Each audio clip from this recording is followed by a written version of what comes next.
put great emphasis into yung pre-positioning to prepare as much as possible. Ngayon, I think what we have to do now is how do we deploy those assets? Nandiyan na sila. Saan ang pinaka-importante, pinaka-critical? I think we may have gotten lucky at least this time, a little bit. But I think though it's clear from what we did these last 2 days is that very, very important is preparation. Get people out of the areas of danger.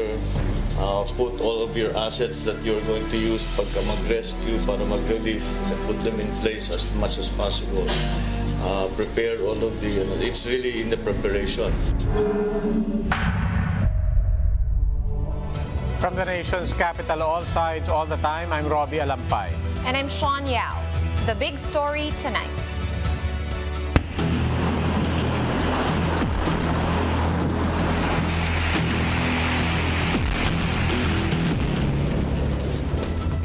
Several areas in the country are submerged in flood following the onslaught of Typhoon Karding. In Bulacan, a flash flood brought by Karding's heavy rains claimed the lives of at least 5 rescuers. Mon Gualvez with the big story. Many roads got swamped by floods here in the town of San Miguel in Bulacan after it was ravaged by Super Typhoon Karding Sunday. Some residents chose to spend the night in the main highway. They said they experienced incessant rain and strong winds for 3 hours straight until 11 in the evening. But they were caught off guard when water suddenly gushed inside their homes around 2 a.m.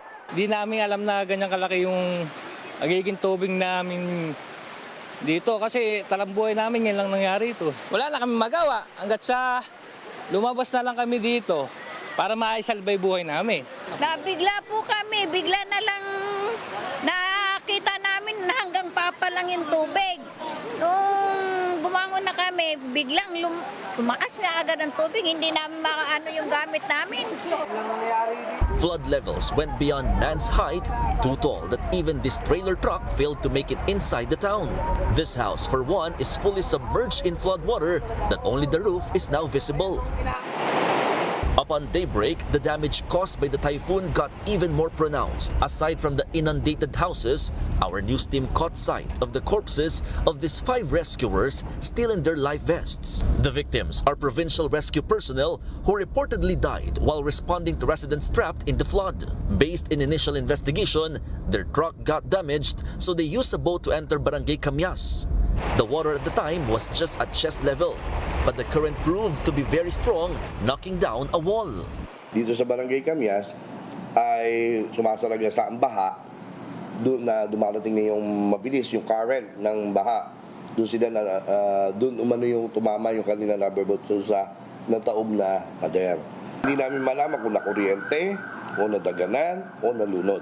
Kaya ngayon pina-autopsy namin yung namatay na yan na 5. San Miguel is said to be a catch basin of water flowing from the town of Doña Remedios Trinidad and the mountains of Sierra Madre. Aside from that, dams near the area have released water, but the local government pins the blame on quarrying. Yung pagsisira ng kabundukan na yan. Dahil nilagay dyan ang kabundukan para yan ang humarang sa mga tubig at yan ang humarang sa hangin para na sa gano'n hindi tumama ng buo sa kapatagan. At the moment, residents employ their own strategies to cope with the flash flood. Some save their carabaos and pigs first. Some owners of establishments, meanwhile, try to salvage their goods and other belongings. Napakalaking kalugihan at hirap makabangon. Kaya yari pala ng pandemic, sa unti-unti pa lang bumabangon, ito na naman po. For News 5, Mon Gualvez, we are One News. Talk to us more about the situation in Bulacan. We have with us via Zoom Bulacan Governor Daniel Fernando. Welcome to the big story, Governor. Governor, can you?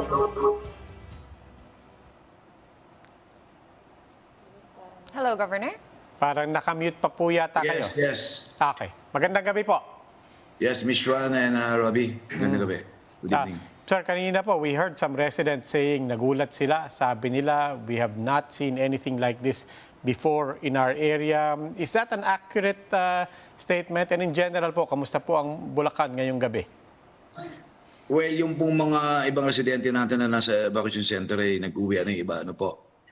Kanina, as of 3:30 ay meron tayong mga 1,500 na mga evacuees, ano po. At kanina, nag-uwian na sila dahil nung pag-araw na, ay nag-uwian yung iba. Pero iba nandoon pa sa evacuation center dahil lalo na nandoon sa mga coastal areas. Ano po. So, okay naman.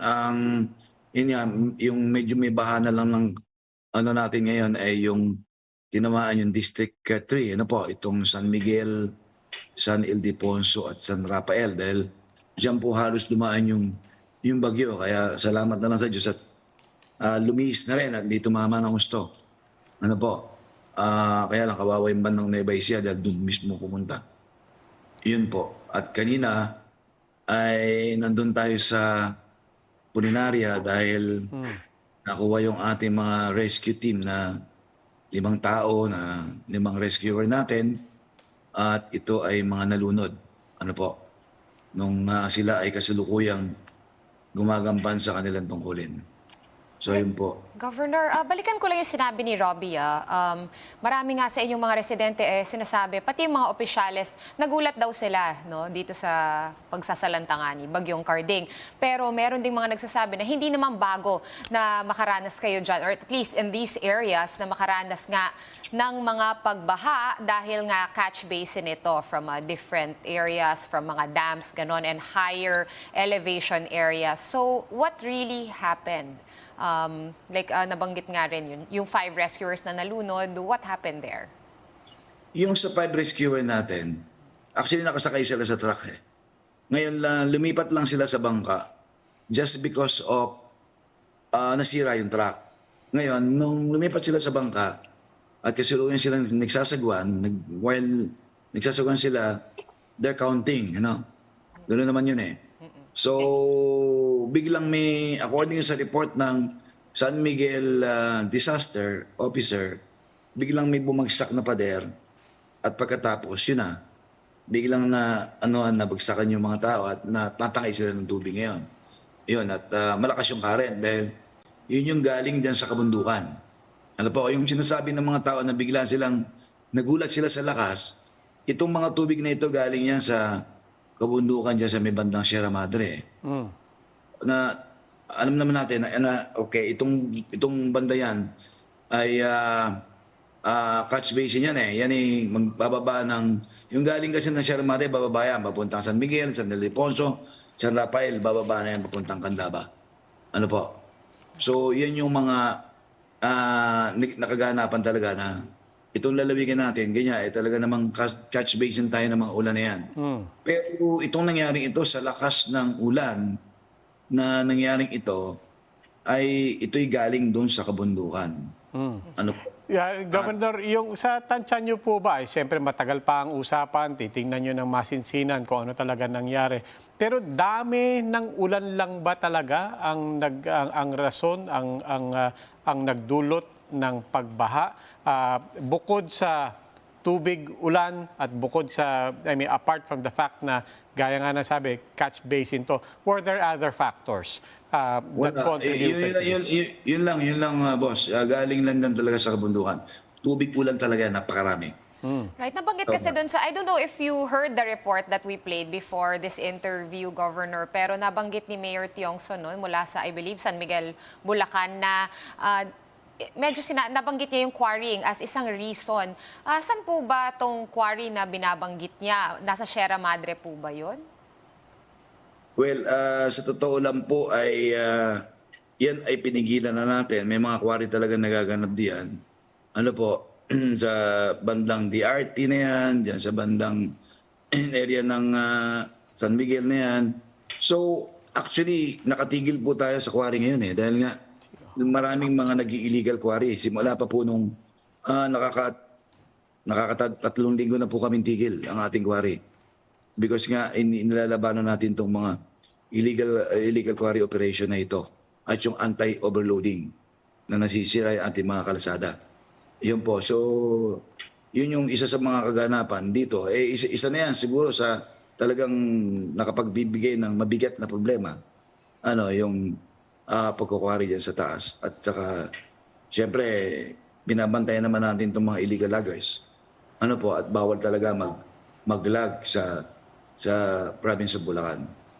At nung pa lang, pinigilan na natin to. Pero sa totoo lang, talagang napakalakas at ibang klase. Naman natin, di ba, signal number 5. Hindi lang din hangin yung dala eh. Hindi lang hangin. May kasama pang malakas na ulan. Yun po yan. Nangyari. Alright. Ingat po sa inyo at sa inyong mga constituents dyan. Maraming salamat, Bulacan Governor Daniel Fernando. And as of 5 p.m., Typhoon Karding has slightly intensified while moving over the West Philippine Sea. It was last spotted by Pagasa some 425 kilometers west of Dagupan City in Pangasinan. Karding is packing winds of up to 140 kilometers per hour with gusts of up to 170 kilometers per hour. The typhoon is expected to continue moving westward towards Vietnam and may exit the Philippine area of responsibility tonight. Karding is also expected to further intensify throughout this period. Because of this, Pagasa warns that over the next 24 hours, heavy rains are still possible over the western sections of Central Luzon, Southern Luzon, and the Visayas. Residents are advised to follow evacuation orders and other instructions from local officials. After the break, we'll get more updates on the impact of Typhoon Karding with NDRRMC spokesperson Bernardo Alejandro. That and more when the big story returns. Keep it here on One News.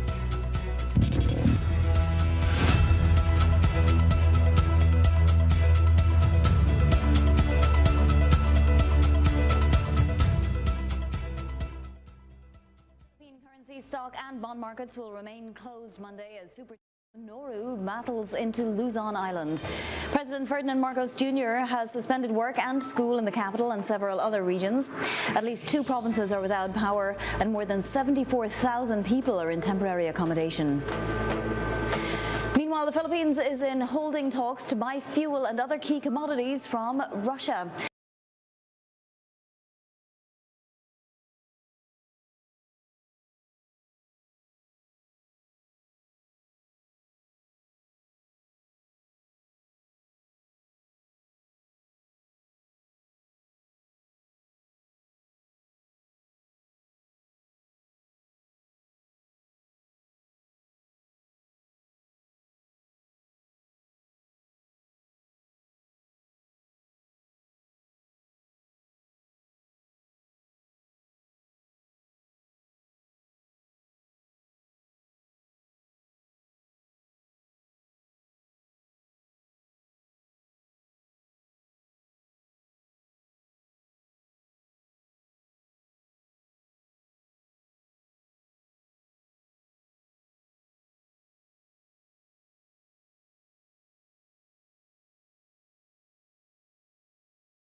Kable.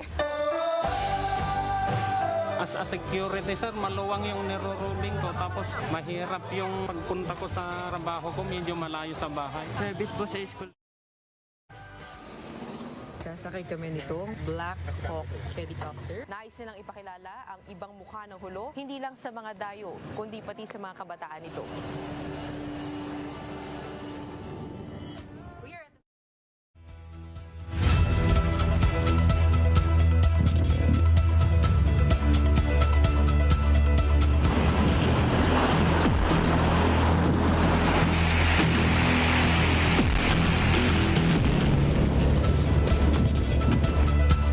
You're watching the big story here on One News.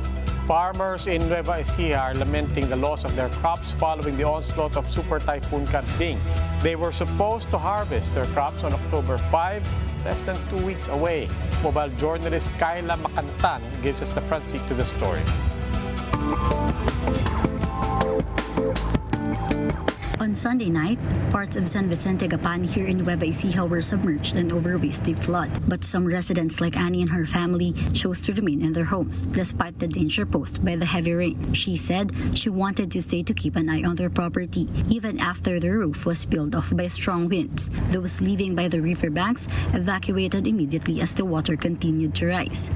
But they did not expect their homes to be completely demolished, especially since it has been 4 years since they experienced such wrath of a typhoon. Super Typhoon Karding left no sign of their houses, leaving only a trail of mud and toppled trees in its path. But the residents say that despite this, they will return to their land once everything goes back to normal. Wala naman kami lilipatan ng lugar. Ay talagang dito lang kami.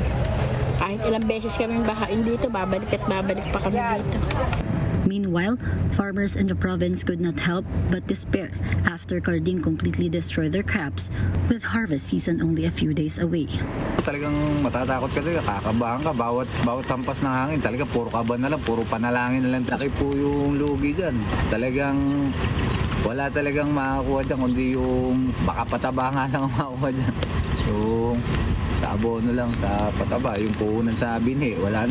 Aside from their ruined crops, the farmers also had to deal with the loss of their farm animals, including rabbits, ducks, and chickens. For now, the affected residents are staying at a nearby evacuation while waiting for the go signal to return to their land and start their path to recovery. Mobile journalist Kyla Macantan, We Are One News. Over 800 families evacuated in Infanta, Quezon due to Super Typhoon Karding. Mobile journalist Julie Baiza with the report.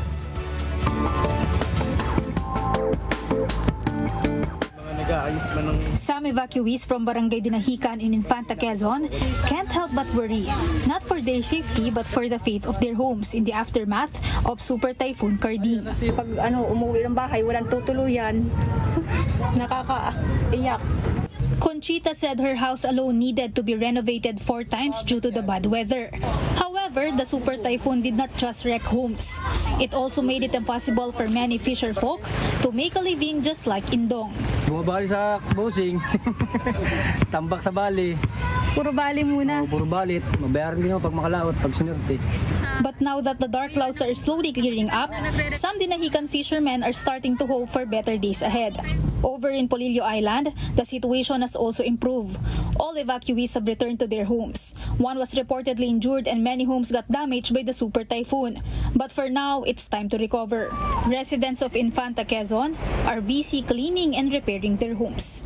Mobile journalist Julie Baiza, We Are One News. To give us the latest on the casualties and extent of damage wrought by Super Typhoon Karding, joining us via Zoom, NDRRMC spokesperson Bernardo Rafaelito Alejandro IV. Good evening, ASEC Alejandro. Welcome to the big story. Good evening po. Good evening, Robbie and Sean, and to our televiewers. So, on the effects of population, especially on the casualties, now we have recorded already 8 reported dead. 5 dyan is from Bulacan, yung 5 rescuers, and then there is a report from Zambales of 2, and then 1 in Bordeaux, Quezon. So and then we have 3 reported missing fishermen from Mercedes, Camarines Norte. And on the affected population, we have tallied a total of 81,000 persons, or close to 21,000 families affected in 827 barangays covering regions 2, 3, 4A, 4B, NCR, Region 5, and Cordilleras. So sa lifelines naman po, we receive power interruptions, report of power interruptions in about a dozen municipalities, and marami po dito ay sa Quezon. We don't have problems as far as communication is concerned. And sa status of roads naman, halos very minimal yung effect nung bagyo. No? In terms of damage, meron lang tayong nakuhang damage to agriculture, which amounts to an estimated 160 million pesos worth of damage to agriculture, covering regions Cordillera 1, 2, 1, 3, Calabarzon, and Region 5. So that covers a total affected area of 16,659 hectares. So ang malaki dyan ay yung rice fields natin, followed by corn, and then the other high-value crops. Kanina nga po, maraming mga nasalanta, gaya ng nabanggit nyo, mga magsasaka. And sayang, napakalapit na sa pag-ani, di ba? It was very, very close to harvest day, not even harvest season. Ano pa po ang masasabi nyo tungkol sa mga nasalantang area, particularly yung mga rice and corn lands? Opo, yun nga, no, we received about some 3,780 affected farmers, and during our aerial survey kanina with the President, nakita namin yung extent ng damage sa Nueva Ecija as far as agriculture is concerned. So nakita natin na some are really submerged, and meron namang iba na we hope na mag-survive at pwede pang anihin. No? But ito nga, the President being the Secretary of Agriculture, nagbigay na po siya ng instruction na really we have to provide all the necessary assistance, hindi lang sa farmers, kundi sa iba't iba pang affected communities. So kanina nakita din namin that some barangays are still submerged. May mga roads na submerged pa rin, but DPWH is already doing something about it to clear the highways para tuloy-tuloy po ang biyahe ng ating mga kapubayan. Alright, Asik, in terms of disaster response, anong na-observe ninyo with Bagyong Karding, and what could you have done differently maybe to avoid even more casualties or damage to agriculture and infrastructure? In terms of our response this time, so we have noticed na there's a big improvement based on our assessment dun sa pag-provide ng early warning, wherein a majority of our LGUs, if not all, really acted and followed the protocols in evacuating people and getting them out of harm's way. So yun po ang kaibahan dito. That's why you have noticed very minimal yung casualty, although unfortunate yung 5 na rescuers na aksidente, but overall, we are satisfied. People have evacuated and have cooperated dito in our preparedness and our evacuation. So hopefully, ito nga, we are trying to assess really the extent, lalo na sa Quezon province and Pulilio, kasi doon yung landfall, and hopefully we can push the logistics or the support that is needed there. We have already directed our regional directors to act on the concerns of Quezon, and hopefully by tomorrow, things will improve, especially on the islands of Pulili po. Sir, very quick fact check lang. Did you say 160 billion or 160 million? 160 million po. Okay, maraming salamat po. NDRRMC spokesperson Bernardo Alejandro. Right after the break, some residents in Marikina are still without electricity after the onslaught of Super Typhoon Karding, while evacuees have started going home as the Marikina River returns to normal water levels. That and more when the big story returns. Keep it here on One News.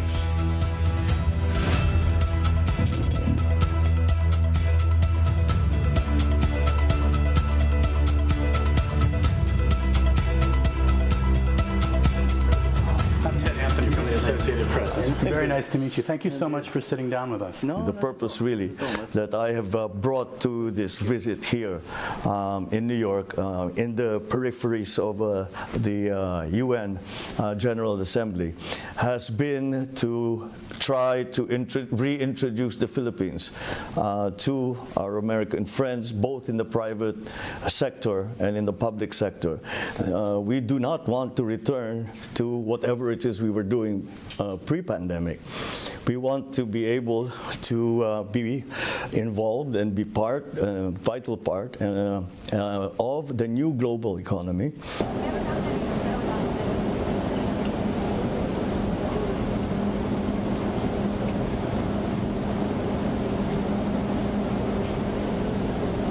And he is in possession. Yan ang problema.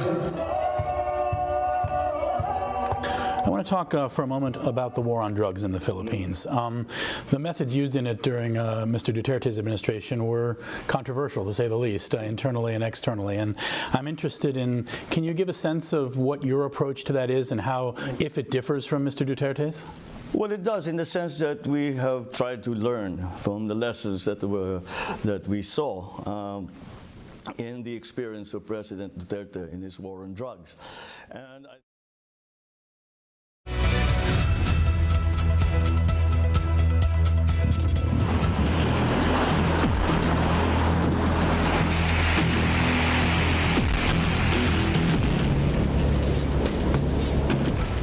You're still watching the big story here on One News. Residents in Marikina have started their cleaning operations after floods caused by Typhoon Karding subsided. Mobile journalist Pamela Vasquez gives us a front seat to the story.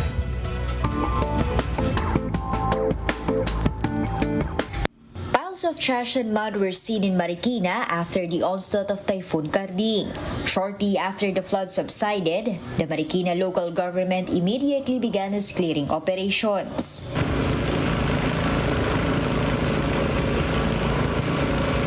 A full-on flushing operation was conducted at the Marikina River Park to remove the mud from the road and allow the immediate passage of motorists and cyclists. Trash were also picked up at the Camia Street in Barangay Malanday. This was also the case in Lower Libis, Bulilac. However, some residents were still without electricity. Malinis sana, problema. Walang tubig. Walang tubig. Kuryente pa wala din? Wala rin.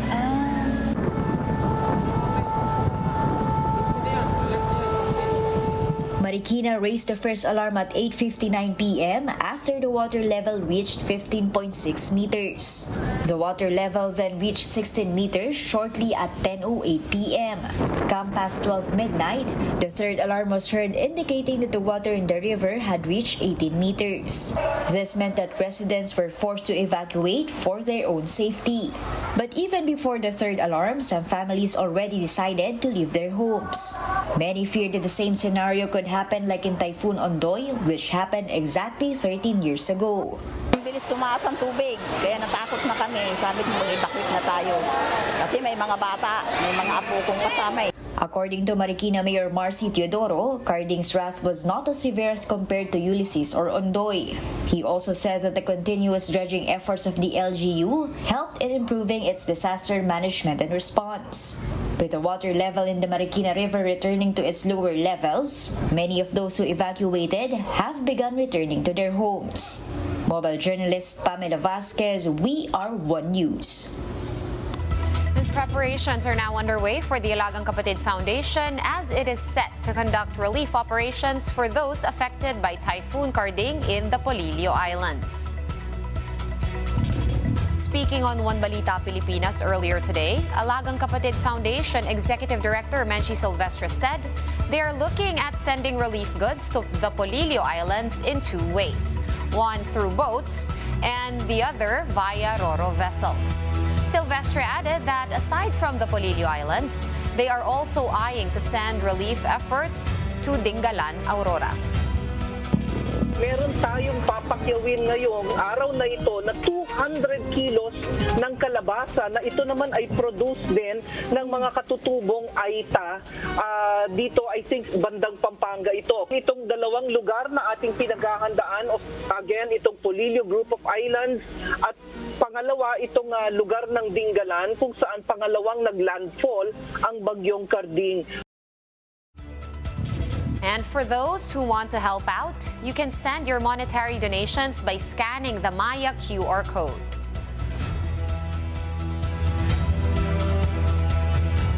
You may also send through the Foundation's other channels flashed on your screens.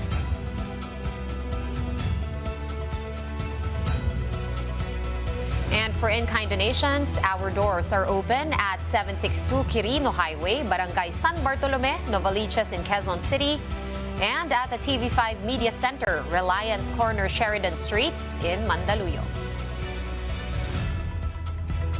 And that's the big story tonight. For more updates, follow News 5, the Philippine Star, Business World Online. You may also log on to onenews.ph for more analysis. I'm Robbie Alampay. The big story is also available via Signal Play.